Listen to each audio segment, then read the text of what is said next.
എല്ലാവർക്കും നമസ്കാരം. ഇന്ന് നമ്മൾ വളരെ ടേസ്റ്റോടും വളരെ എളുപ്പത്തിൽ തയ്യാറാക്കാൻ പറ്റുന്ന ചിക്കൻ കറിയുടെ റെസിപ്പിയാണ് ചെയ്യാൻ പോകുന്നത്. കുക്കറിൽ മതി നമുക്ക് പെട്ടെന്ന് തന്നെ തയ്യാറാക്കിയെടുക്കാം. അപ്പോൾ ഇതെങ്ങനെ തയ്യാറാക്കുന്നതിന് നമുക്ക് വേഗം തന്നെ റെസിപ്പിയിലേക്ക് പോകാം. അതിനുവേണ്ടി നമ്മളൊരു കുക്കർ അടപ്പേ വെച്ച് കൊടുത്തിട്ടുണ്ട്. അത് ചൂടായ ശേഷം നമുക്കതിലേക്ക് 3 ടേബിൾ സ്പൂൺ വെളിച്ചെണ്ണയാണ് ഒഴിച്ച് കൊടുക്കുന്നത്. അപ്പോൾ ആവശ്യത്തിന് വെളിച്ചെണ്ണ ഒഴിച്ച് കൊടുക്കണം. ഈ വെളിച്ചെണ്ണ ഒഴിച്ച് കൊടുക്കുമ്പോഴാണ് നമ്മുടെ ഒരു നാടൻ കറിക്കൊക്കെ ടേസ്റ്റ് കിട്ടുന്നത്. ഇനി അതിലേക്ക് നമുക്ക് തേങ്ങാക്കൊത്തിട്ടിട്ട് ഫ്രൈ ചെയ്തെടുക്കാം. തേങ്ങാക്കൊത്തിൻ്റെ നിറം മാറി വരുന്നിടം വരെ നമ്മളൊന്ന് ഫ്രൈ ചെയ്തെടുത്താൽ മതിയാകും. ഒരു ബ്രൗൺ നിറം ആകുന്നിടം വരെ നല്ലോണം മൂപ്പിച്ചെടുക്കേണ്ട ആവശ്യമില്ല കേട്ടോ. അപ്പോൾ നമുക്ക് ചെറുതായിട്ട് നിറം മാറി വരുന്നിടം വരെ ഒന്ന് മൂപ്പിച്ചെടുക്കാം. തേങ്ങാക്കൊത്തിൻ്റെ ഒക്കെ നിറം മാറി വന്നിട്ടുണ്ട്. ഈ രീതിയിൽ വേണം നമ്മളൊന്ന് റോസ്റ്റ് ചെയ്തെടുക്കാൻ വേണ്ടി. അപ്പോൾ നമുക്ക് എണ്ണയ്ക്കകത്തുനിന്ന് കോരി മാറ്റാം. ഇറച്ചിക്കൊക്കെ തേങ്ങാക്കൊത്തിട്ട് കൊടുക്കുമ്പോഴാണ് കൂടുതലും ടേസ്റ്റ് ഉണ്ടാകുന്നത്.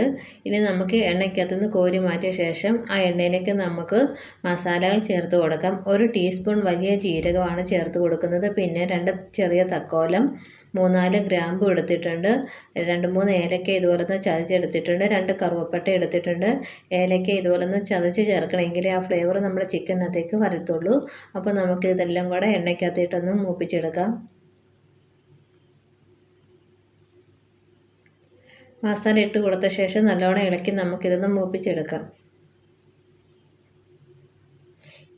മസാലകളെല്ലാം മൂത്ത് വന്ന ശേഷം അതിലേക്ക് നമുക്ക് ഒരു 10-20 ചെറിയ വെളുത്തുള്ളി, 1 ഇഞ്ച് വലുപ്പത്തിലുള്ള ഇഞ്ചിയാണ് ചതച്ചെടുത്തിട്ടുള്ളത്. അത് ഇതിലേക്ക് നമുക്ക് ചേർത്ത് കൊടുക്കാം. ഇനി അതിലേക്ക് നമുക്ക് ചേർത്ത് കൊടുക്കേണ്ടത് ഉള്ളിയാണ്. വലിയ ഉള്ളിയാണെങ്കിൽ 3 ചെറുതാണെങ്കിൽ 4 എടുത്താൽ മതിയാകും. അത് നമുക്കിതിലേക്ക് ഇട്ട് കൊടുക്കാം. വലിയ സവാള 3 എടുത്തിരിക്കുന്നത്. അത് നമുക്കിതിലേക്ക് ഇട്ട് കൊടുക്കാം. നമുക്ക് ഈ ഒരു ചിക്കൻ കറിക്ക് ഉള്ളിയൊക്കെ ഒന്ന് വഴറ്റി സമയം കളയേണ്ട ആവശ്യമൊന്നുമില്ല. വളരെ പെട്ടെന്ന് തന്നെ നമുക്ക് തയ്യാറാക്കി എടുക്കാൻ പറ്റും. സവാള എല്ലാം ചേർത്ത് കൊടുത്ത ശേഷം അതിലേക്ക് നമുക്ക് പച്ചമുളകും തക്കാളിയും കൂടെ ചേർത്ത് കൊടുക്കാം. 2-3 പച്ചമുളക് എടുത്തിട്ടുണ്ട്. വലിയൊരു തക്കാളി നമ്മൾ ഇതുപോലെ അരിഞ്ഞെടുത്തിട്ടുണ്ട്. അത് ഇതിലേക്ക് നമുക്ക് ചേർത്ത് കൊടുക്കാം.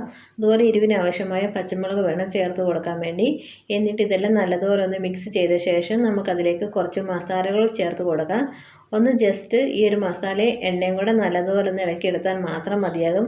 അധികം നേരം വഴറ്റിയെടുക്കേണ്ട ആവശ്യമൊന്നുമില്ല. ഇനി അതിലേക്ക് ഒരു 3/4 ടേബിൾ സ്പൂൺ കുരുമുളക്, മുഴുവനായിട്ടുള്ള കുരുമുളക് ഒന്ന് ചതച്ചിട്ട് കൊടുത്തിട്ടുണ്ട്. പിന്നെ കുറച്ച് കറിവേപ്പില. ഇനി അതിലേക്ക് നമുക്കൊരു 1/2 ടീസ്പൂൺ മഞ്ഞൾപ്പൊടി ചേർത്ത് കൊടുക്കാം.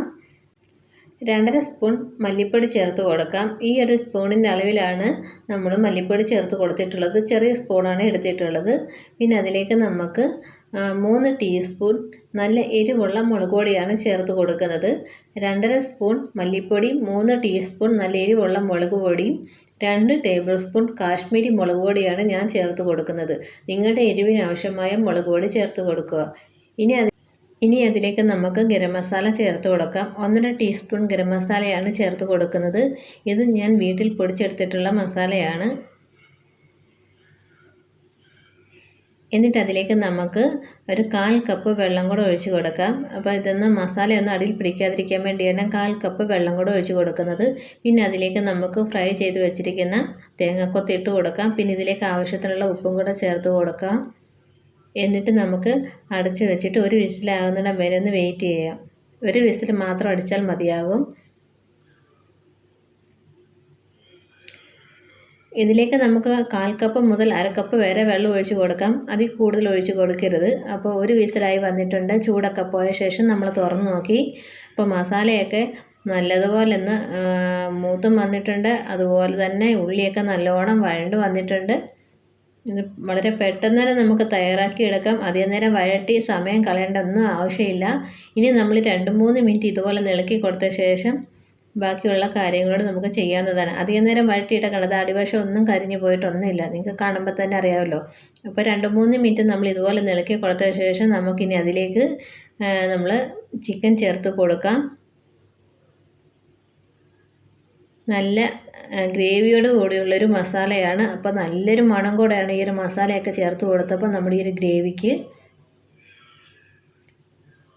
അപ്പോൾ നിങ്ങൾ തീർച്ചയായിട്ടും ഇതുപോലൊന്ന് ട്രൈ ചെയ്ത് നോക്കണം. ഒരു തവണയെങ്കിലും ചിക്കൻ കറി ഇതുപോലൊന്ന് ചെയ്ത് നോക്കണം. അപ്പം നമ്മൾ ഏകദേശം ഒരു 1.25 കിലോ ചിക്കനാണ് എടുത്തിട്ടുള്ളത്. ചിക്കൻ നല്ലോണം കഴുകി അതിൻ്റെ വെള്ളമൊക്കെ കംപ്ലീറ്റ് കളഞ്ഞ ശേഷം മാത്രമാണ് നമ്മളിതിലേക്ക് ഇട്ട് കൊടുക്കുന്നത്. ചിക്കനെല്ലാം ഇതിലേക്ക് ചേർത്ത് കൊടുത്ത ശേഷം നമുക്ക് നല്ലതുപോലെ ഒന്ന് മസാല ഇതെല്ലാം കൂടെ പുരട്ടിയെടുക്കാം.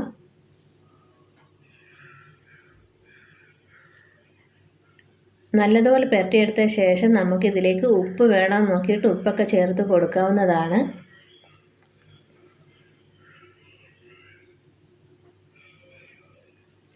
ഇനി അതിലേക്ക് നമുക്ക് ഒരു അര കപ്പോളം വെള്ളം ഒഴിച്ച് കൊടുക്കാം. നല്ല ചൂടുള്ള വെള്ളമാണ് ഒഴിച്ച് കൊടുക്കേണ്ടത്. തണുത്ത വെള്ളം ഒഴിച്ച് കൊടുക്കരുത്. നല്ല ചൂട് വെള്ളം വേണം നമ്മൾ ഈ ഒരു കറിയിലേക്ക് ഒഴിച്ച് കൊടുക്കാൻ വേണ്ടി. അരക്കപ്പ് നല്ല ചൂട് വെള്ളം ഒഴിച്ച് കൊടുത്തിട്ടുണ്ട്. ഉപ്പ് വേണം നോക്കിയിട്ട് ഉപ്പും കൂടെ ചേർത്ത് കൊടുക്കാം. എന്നിട്ട് ഇതെല്ലാം നല്ലതുപോലെ നമുക്കൊന്ന് മിക്സ് ചെയ്തെടുക്കാം. ഇത് ചിക്കനകത്ത് നിന്ന് വെള്ളം ഇറങ്ങി വരും. എന്നാലും അടിവശം ഒന്നും കരിഞ്ഞ് പോകാതിരിക്കാൻ വേണ്ടിയാണ് നമ്മൾ വെള്ളം ഒഴിച്ച് കൊടുത്തിട്ടുള്ളത്. ഇതിലേക്ക് നമ്മൾ കുറച്ചുകൂടി ഉപ്പൊക്കെ ചേർത്ത് കൊടുത്തിട്ടുണ്ട്. പിന്നെ ഒരു 1/4 കപ്പ് വെള്ളം കൂടെ ഒഴിച്ച് കൊടുക്കുന്നുണ്ട്. അത് അടി പിടിക്കാതിരിക്കാൻ വേണ്ടിയാണ് നമ്മളൊരു 1/4 കപ്പ് വെള്ളം എക്സ്ട്രാ ഒഴിച്ച് കൊടുക്കുന്നത്. എന്നിട്ട് നമുക്കിത് അടച്ച് വെച്ചിട്ട് ഒരു വിസിലാകുന്നിടം വരെ ഒന്ന് വെയിറ്റ് ചെയ്യാം. ഇതുപോലൊന്ന് ചുറ്റിച്ചെടുത്താൽ മതിയാകും. ഇനി ഇളക്കിയെടുക്കേണ്ട ആവശ്യമൊന്നുമില്ല. പിന്നെ അതിൻ്റെ മുകളിലേക്ക് കുറച്ച് കറിവേപ്പിലയും കൂടെ ചേർത്ത് കൊടുത്തിട്ട് നമുക്കൊരു വിസിലാകുന്നിടം വരെ ഒന്ന് വേവിച്ചെടുക്കാം. അതുപോലെ നമ്മുടെ ചിക്കൻ്റെ വേവിനനുസരിച്ച് വേണം ഇതൊന്ന് വേവിച്ചെടുക്കാൻ വേണ്ടി. നമ്മൾ കടയിൽ നിന്ന് ചിക്കൻ മേടിക്കുമ്പോൾ ചില ചിക്കനൊക്കെ പെട്ടെന്ന് വെന്ത് കിട്ടും. ചിലതൊക്കെ 2-3 വിസിലായാലും വെന്ത് കിട്ടത്തില്ല. അപ്പോൾ അതൊക്കെ നോക്കിയിട്ട് വേണം നമ്മളിതൊന്ന് വേവിച്ചെടുക്കാൻ വേണ്ടി. ഞാൻ ഇതൊരു വിസിലായപ്പോൾ ഒന്ന് തുറന്ന് നോക്കുന്നുണ്ട്. അപ്പോൾ നമ്മുടെ ചിക്കനൊക്കെ നല്ല സെറ്റായിട്ട് വന്നിട്ടുണ്ട്, വെന്തെല്ലാം വന്നിട്ടുണ്ട്. അപ്പോൾ നമുക്കിതൊന്ന് ഉപ്പുണ്ടോ എന്നൊക്കെ നോക്കാം. അപ്പോൾ ചിക്കനകത്തു നിന്നൊക്കെ വെള്ളം വന്നിട്ടുണ്ട്. അപ്പോൾ നമുക്ക് തുറന്ന് വെച്ചിട്ട് ഒരു 5 മിനിറ്റോളം ഒന്ന് തിളപ്പിച്ചെടുക്കണം. അപ്പോഴത്തേക്ക് ഈ ഗ്രേവിയൊക്കെ ഒന്ന് കുറുകി വരും. തണുക്കുമ്പോൾ ഒന്നും കൂടെ ഒന്ന് കുറുകി വരും കേട്ടോ. അപ്പോൾ ഇതിലേക്ക് നമുക്ക് ഉപ്പ് വേണം നോക്കിയിട്ടൊക്കെ ഉപ്പ് ചേർത്ത് കൊടുക്കാം. ഇനി നമ്മൾ ഈ ഒരു ഗ്രേവിക്ക് ഉപ്പൊക്കെ ഉണ്ടോ എന്ന് നോക്കാം. ഇച്ചിരി ഉപ്പിൻ്റെ കുറവുണ്ട്. അപ്പോൾ നമുക്ക് ഇച്ചിരി ഉപ്പ് ചേർത്ത് കൊടുക്കാം. എന്നിട്ട് നല്ലതുപോലെ ഇതൊന്ന് മിക്സ് ചെയ്തെടുക്കാം. നല്ലോണം ഇളക്കിയെടുക്കാം.